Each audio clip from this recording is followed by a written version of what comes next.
Well, hello, welcome to Eagle Christian Church. My name is Jacob. I'm the Minister of Administration here at ECC, and I am just thankful that you're here with us this weekend. If you're watching online or one of our campuses, thank you for joining us as well. I want to especially wish those of you in the audience and watching today a happy Mother's Day, if this applies to you. If you are a mom or someone who's being in the role of a mom for somebody, I want to tell you just happy Mother's Day, and we appreciate you and we love you, and thank you for what you do. And I also want to tell you, if you're someone who maybe you've had the desire to be a mom and that hasn't happened yet, or maybe this weekend is difficult for you because you have a strained relationship with your mom, I just want you to know we see you and we love you and we're praying for you too, and we want to be here for you however we can. But happy Mother's Day, and again, thanks just for being here this weekend. We are not doing this weekend a typical Mother's Day sermon. Sometimes we do that, sometimes we don't, but today we're going to be continuing through our series through the book of Mark, and we're talking specifically today about the loaves and the fish, about the feeding of the 5,000. So we're going to be in Mark 6, verses 30 through 44.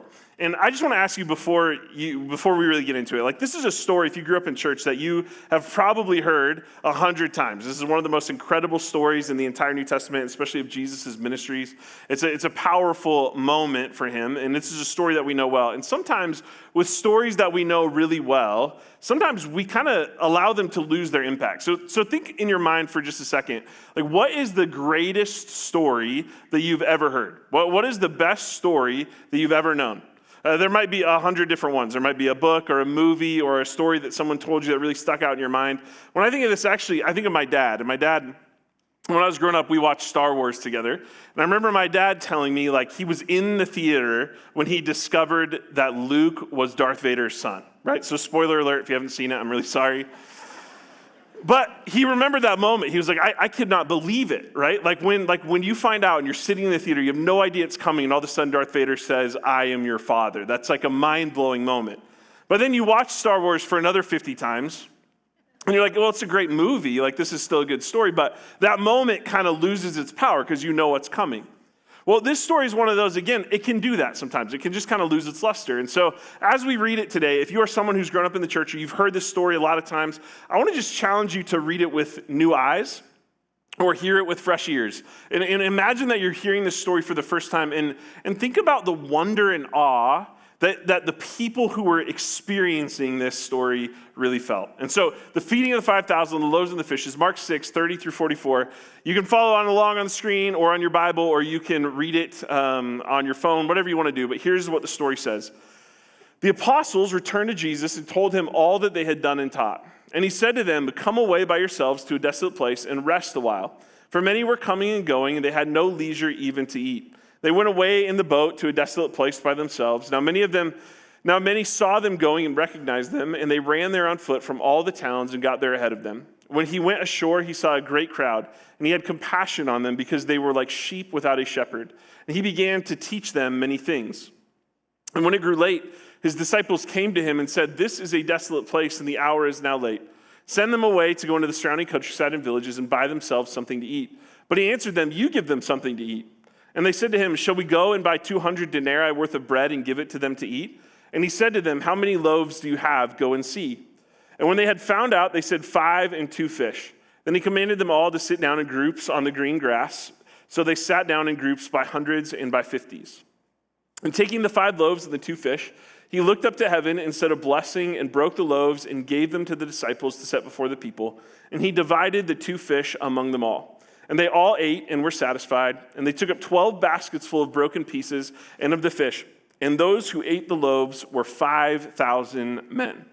Now, this is an incredible story. To really understand it, I want to just kind of back up a little bit and just kind of help you understand the situation and the setting that this story takes place in. And so I want you to first know this is the only miracle that appears in all 4 Gospels. So clearly, this was a big deal. To the people that experienced this, that heard about this, that knew about this, this was important. This was a big deal.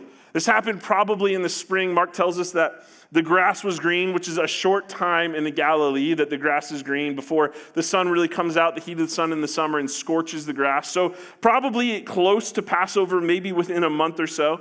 And the disciples have just gotten back from their missionary journeys. So we talked about this last week where Jesus, he sends out the 12 to go do all kinds of incredible things in his name. We talked about the beheading of John the Baptist in there as well, but primarily we see the disciples, they've just returned from this missionary journey. And I want you to imagine the excitement that they must feel. Jesus is their rabbi, he is their friend, they've spent a lot of time together at this point. Imagine how excited they must be to come back to Jesus. They're finally seeing their rabbi again. They come to him to tell him, Jesus, think about, here, let me tell you all the things we've done.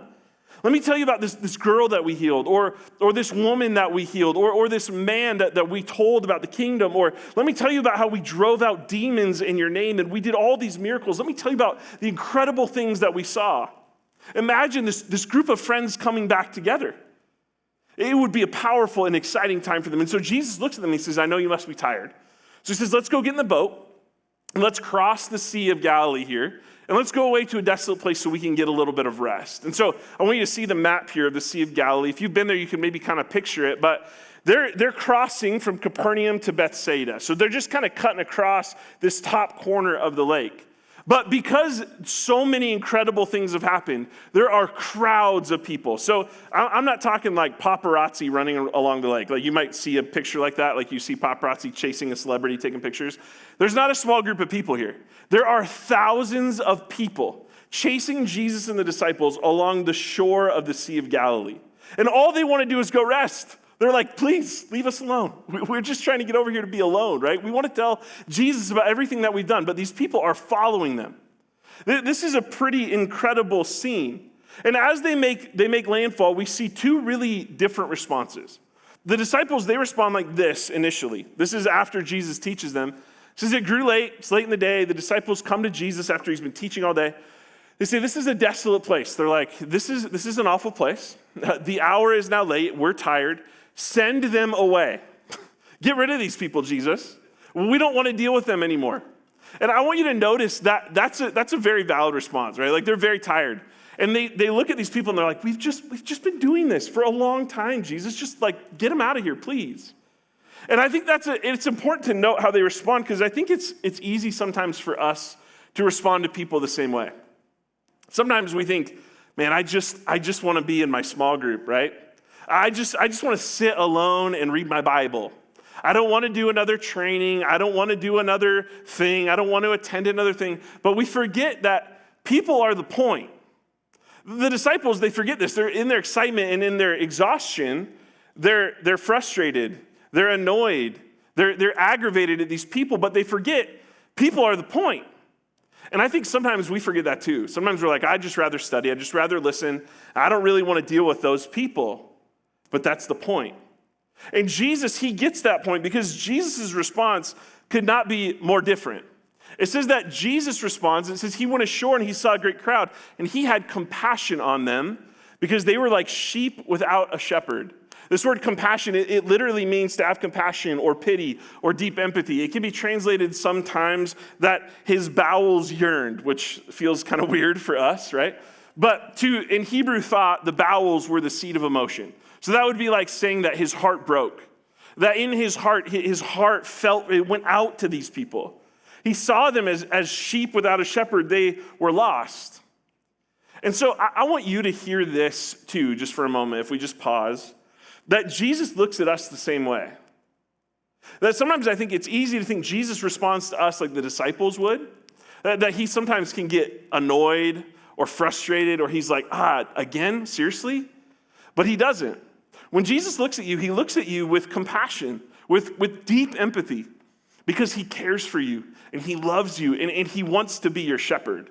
And so I want you to just hear that today, that this is how Jesus sees us today. And Jesus, in Mark, he's portrayed as a shepherd. He's portrayed as a shepherd who has compassion, but he's also really portrayed pretty strongly as the Messiah, as the second coming. In a lot of ways, Mark proposes him as kind of the second coming of Moses. There's a few Old Testament references that are easy to miss here, but when Jesus says he looks at them as sheep without a shepherd, it's calling back for Mark to Numbers 27:17, where Moses prays this prayer, and he asks God to make sure that he takes care of the Israelites, that they would not be sheep without a shepherd, that they would have a leader. Well, now they do. It's Jesus. It calls back to when he divides them into groups, as he sat them down after he got the fish and the bread, and he divides them into groups of 50s and 100. It calls back to Moses dividing the people to lead them as their leader in Exodus 18. It calls back to the desolate places. The desolate places are mentioned 3 times in just this section. And that's a callback to God leading his people into the wilderness, into the desert in the book of Exodus, where God often takes them, where he provides them manna, where he provides them bread from heaven. So this story and what Mark is doing here is he's really calling back to show who Jesus is, that Jesus is the promised Messiah. And he adds those things in as if the meal that Jesus provided wasn't proof enough of who Jesus really was, right? But I want to talk about the meal that Jesus does provide, because the meal, it does show who Jesus is. Now, there's a lot of people that try to explain away this miracle. When we talk about the meal, they try to give these alternative explanations of what happened here to say that there wasn't a miracle that occurred. So people might say things like it was just a symbolic or sacramental meal. Everyone just got a small piece, like everyone just got one little fish scale. Jesus had a secret stash of food in a cave, or maybe he sent people ahead to prepare a meal, or maybe the crowd size was exaggerated, or some people say like this story is just made up. Well, I just want to tell you before we really dive into it, I believe that this happened. I believe in miracles. I think they can still happen today. I certainly think they happened then. I think Jesus did some pretty incredible things. Again, this story was recorded in all 4 Gospels, and this is a powerful story. So I want to back up just a little bit again. I want to start with thinking through this story and the conversation that Jesus has with his disciples. Sometimes we forget that Jesus was a man and that the disciples were also his friends. And so I think a lot of times we read these conversations and we think that they're all very serious, right? Like Jesus is the rabbi and they're like, yes, Rabbi, I will go buy the food, of course. But I think there's another way to read this that I just think is kind of fun. So they say, Jesus, send them away. We're sick of these people. Get rid of them and tell them to go buy themselves something to eat. And I think Jesus' response is really funny because I think it says he answered them. He says, you give them something to eat. And just imagine Jesus saying that to like his friends, right? They're like, well, why don't you feed them? Why don't you do it? And they look at him and respond. And I think they also respond sarcastically. They say, oh, you want us to go buy 200 denarii worth of food? They're saying, oh, okay, Jesus, yeah, we'll just go take 8 months' salary and go feed these people for one night. Sure, okay, that's a great idea, right? And then Jesus says, okay, fine. How much bread do you have? Watch this. Let me show you something cool. And I think there's a couple of things happening here. I think there's one option is that I think there's some playful banter because they're friends and they're guys and they're tired and they're joking around with each other. But I also think Jesus, he's preparing them. And I think when he says, you give them something to eat, I think it's a little tongue in cheek. But I also think that he's saying, look, guys, you just did all these incredible miracles. You were just telling me about those things on the boat. I'm not going to be here forever. You can do it without me, even though I'm here. And the disciples are just like, no, thanks. Why don't you do it, Jesus? You take care of these people. You're the shepherd. You do it. And so Jesus says, okay, I'll do that. And so they go and they find this boy who has 5 loaves of bread and 2 fish. And so I just want us to visualize this for a second, because I think it's helpful to really like think about it. Sometimes we think that like the fish that they used are maybe like a huge fish. I think I have a picture of a really good fish with a really good fisherman. And we think like, these must be good. No, I'm just kidding. This guy, Bear, if you don't know him, he takes us fishing every year. He tells me where to put the fish or where to put the line. It's his stuff. I just reel it in and take the picture. But it's not a big fish that we're dealing with here, okay? So I want to just kind of illustrate this for you. I just want to show you what this meal would have been like so we can understand the gravity and the magnitude of this miracle. So I got 5 loaves, and then I caught 2 fish today from Winco, and I'll just put them out here so you see them, okay? These are two rainbow trout, right? So the fish that this boy would have had are probably much smaller than this fish, right? It would have been a dried fish. It would have been salted and dried. It would have been actually very small. So I want you to imagine for a minute how incredible it would be for us to feed everyone in whatever room you're in right now with this meal right here. We have about 4,500 people that attend all of our campuses on a weekend at Eagle Christian Church, across all our campuses. There are about 5,000 men in attendance, which means there are closer to 10,000, and I've seen estimates of upward to 15,000 to 20,000 people in attendance when this meal happened. So imagine feeding 10 or 15 or 20,000 people with this. That's unbelievable. That's incredible. Just to give you like a visual, 10,000 people. That's like if you've ever been to a concert at the Idaho Center Amphitheater outside, you're going to like God and Country or country concert or something there. That seats 10,500 people max. So Jesus feeds all those people that would fit in that amphitheater, plus maybe 5 or 10,000 more with less food than is on this table right here. That's an incredible miracle. And we don't know how it happens. We don't know if like all of a sudden baskets appear after Jesus breaks the bread, or maybe like there's just kind of like endless, like every time they pull a fish out, another fish appears on the bottom of the basket. I don't know. I have no idea how it happens, but it's recorded in all 4 Gospels that Jesus feeds over 10,000 people with 5 loaves of bread and 2 fish. So just imagine that for a moment. The wonder and awe that those people must have been in for Jesus to feed all of them with less than this. That's pretty incredible, I think. There's a picture I have for you that's just a painting that kind of illustrates it. It just kind of puts you in your mind. You can see these people sitting in groups of 50 and 100, and the disciples are walking around with fish and bread on their heads and handed out to people. This is a pretty incredible scene. This is really a feast. And Jesus has just provided, because of the compassion he felt for these people, he has provided them with this feast. Now, I don't know if you were here last week. If you weren't, we talked about a different kind of feast. And I want to, for a moment, compare and contrast these 2 feasts. Because last week we talked about Herod. Herod has this great feast for his military leaders, and there's dancing, and there's food, and there's drinking, and there's probably all kinds of things happening at this feast. But it's a very different feast thrown by a very different leader than the one that Mark contrasts right here at the end of Mark 6. So for a moment, just look at this with me, with Herod and Jesus. Herod, he's looking to gain favor. He wants everyone to love him. Meanwhile, Jesus is a provider. He doesn't need that. He doesn't need to gain favor. He's got hordes of people coming to see him, but Jesus says, I'm still going to provide for them. Herod, he seeks power, and he feeds only the powerful in his country and in his government, while Jesus, he feels compassion. He looks at the people as sheep without a shepherd. Herod doesn't care.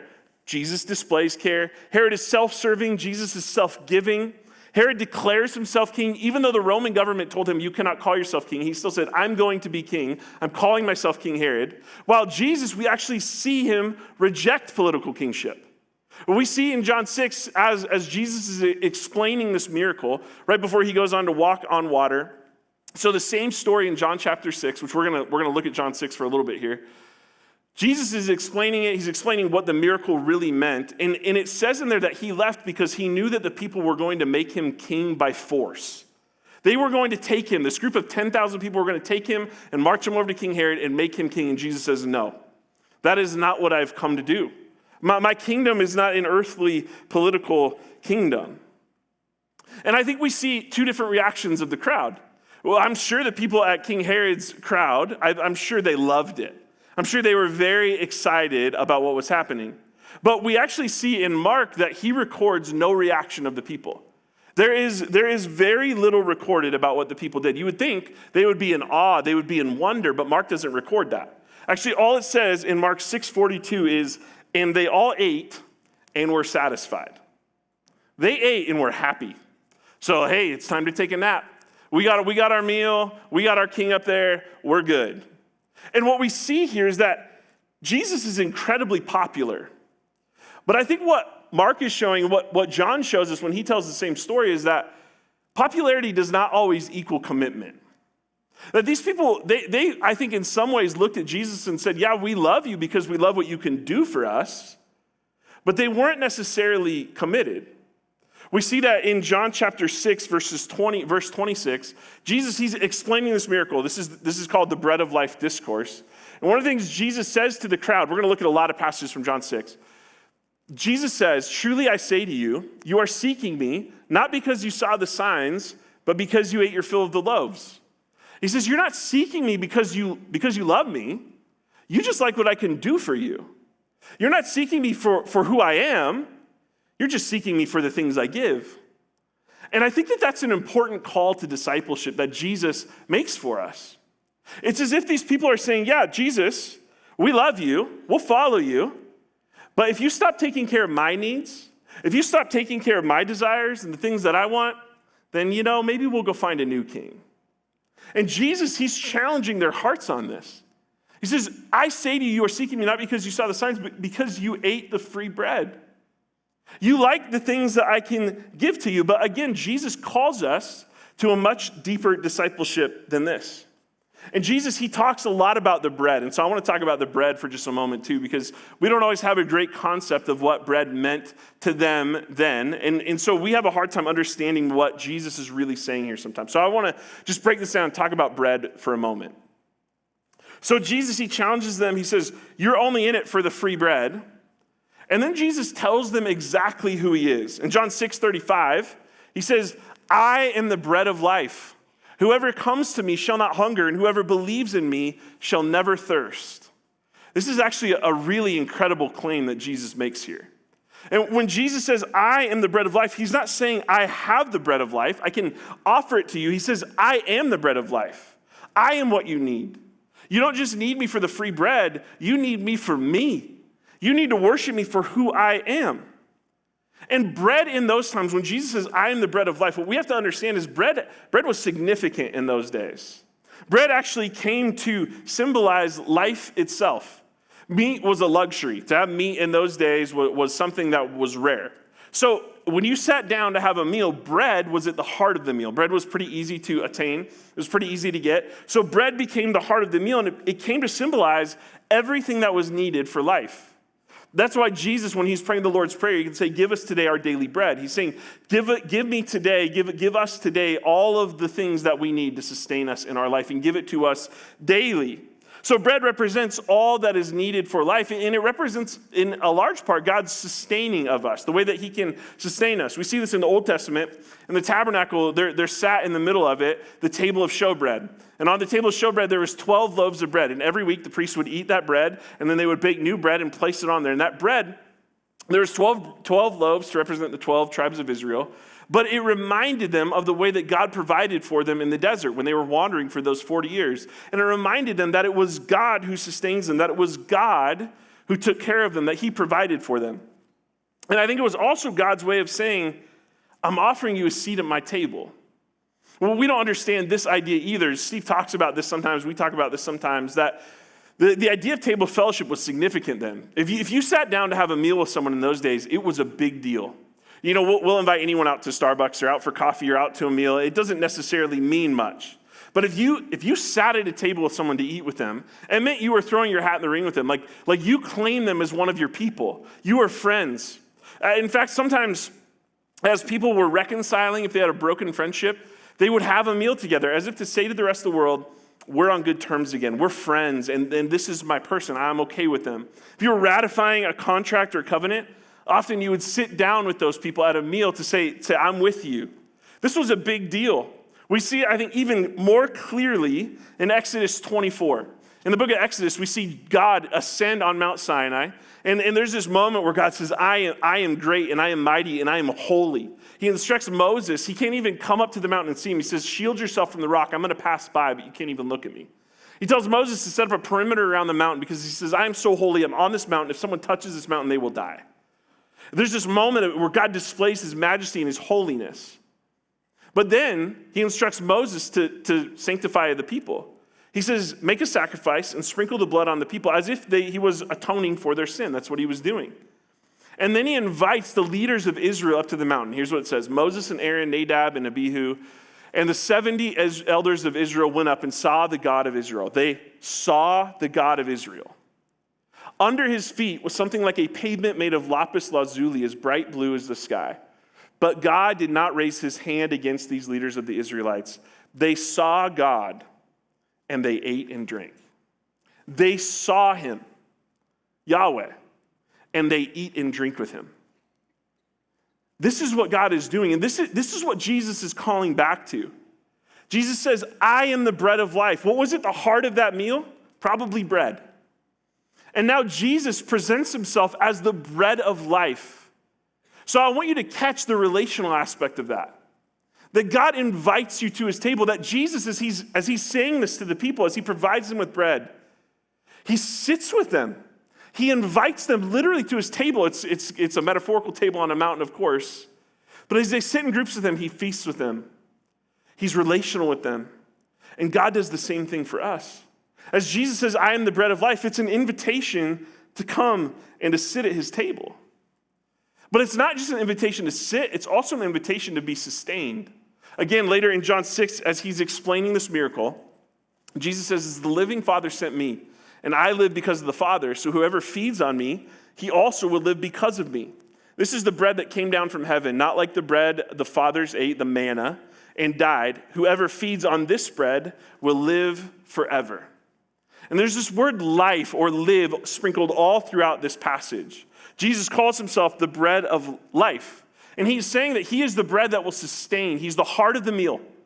It is him who will take care of us. It is him who will sustain us to life. But what's really significant here too is that in Greek, there's two different words for life. One of the words for life is bios. It means like physical life, like biological, like I am alive. I'm feeling physical life, and physically my heart is beating. But there's another word for life here, it's zoe. And that word means eternal life, or it suggests a certain quality of life. This word zoe, it's kind of like if you think to a moment you really enjoyed in your life, like you just had a really good steak, you just had a really good meal, you're kicked back on the beach, and you just think to yourself like, oh, this is the life. That's zoe. So when Jesus says, I am the bread of life, he's not saying I am the bread of bios. What he's saying there in the Greek is, I am the bread of zoe. That I am the bread that sustains your life and gives you the quality of life that you are so desperately looking for. He's not the bread just of existence, because eternal existence, that actually would really be hell. If we just eternally exist the way we are, well, that's not really that great of news. But we are able to exist eternally in real life, a life with joy and excitement and satisfaction and love. That is the life that Jesus invites us to right here in this passage when he says, I am the bread of life. Come, it's me. I am the heart of the meal. That's our invitation here. And it starts now. We often think this is an eternity. This is when I die. No, this starts today. Jesus' invitation is for us now to come and find real life. And the truth is, everyone is looking for this bread. Everyone is looking for some kind of sustenance. They're looking for something in their life. We just look in all the wrong places. We look in places like success and popularity, or sex, or money, or family, or relationships, or status, or possessions. But the truth is, we can never find it there. When God gave his people in the desert, those 40 years, the Israelites, he gave them manna from heaven. He told them, only take enough for today. Because he wanted them to know he is the one who sustains them. And what he told them is, he said, if you take more than you need for a day, by the next day it will be spoiled. It won't be any good. So don't even try. Because he wanted them to learn that he is the one who sustains them. And he is the one who sustains us too. Those things I just listed off, power and success and popularity and money and possessions and success, those things will never satisfy us.